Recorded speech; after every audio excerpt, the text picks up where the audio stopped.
Mga kabayan, matapos ang pagkasawi ni dating DPWH Undersecretary Maria Catalina Cabral na natagpuan malapit sa bangin sa gilid ng kalsada sa Benguet nitong Huwebes ng gabi, trending ngayon sa social media at umaani ng iba't ibang reaksyon mula sa publiko ang nangyaring pagkasawi ng dating opisyal ng DPWH. Iginiit ni House Deputy Minority Leader at Akbayan Party List Representative Percy Sindanya ang kahalagahan na maprotektahan ang mga saksi at ebidensya na mahalaga upang lumabas ang katotohanan sa maanumalyang flood control projects.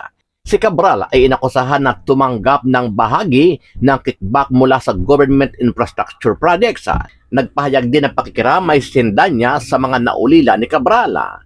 Samantala, ayon naman kay Eric Celis, may isiniwalat si Yusek Cabral na di umano ay meron siyang malaking koneksyon kay Pangulong Bongbong Marcos Jr. at kay dating House Speaker Martin Romualdez kaugnay nga po sa budget insertion. Yusek Cabral may isiniwalat laban kay Marcos at kay Martin Romualdez ang misteryo sa likod ng kanyang biglaang pagpanaw. Titingnan po natin ano po ang katayuan o antas ng tungkulin na mayroon si Yusek Cabral sa loob ng DPWH kung bakit napakabigat ng kanyang mga binibitbit at mga nalalaman na mga impormasyon at ebidensya.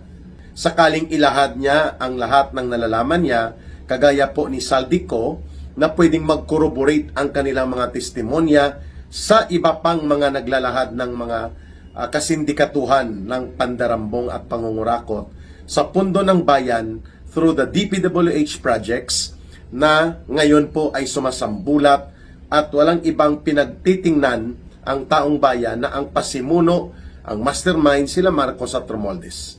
Maliban kay Sindanya, naglabas din ng pahayag si Batangas 1st District Representative Leandro Libiste kasunod ng pagkamatay ni dating DPWH Undersecretary Maria Catalina Cabral. Ayon kay Libiste, may napakahalagang impormasyong naiwan ang yumaang opisyal na maaaring magbigay linaw sa kontrobersyal na DPWH budget insertions. Dagdag pa ng mamabatas, ang bigla ang pagkasawi ni Cabral ay lalong nagpapabigat sa usapin ng pananagutan at proteksyon sa mga posibleng saksi, lalo na sa gitna ng mga isinasagawang investigasyon sa bilyon-bilyon pisong flood control at infrastructure projects.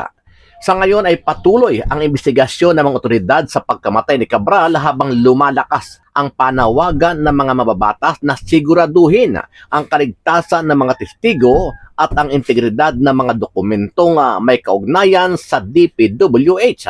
Ano ang masasabi mo dito, kabayan? Sama-sama nating panuorin ang buong video at pakicomment nyo po ang inyong mga reaksyon at sariling opinyon.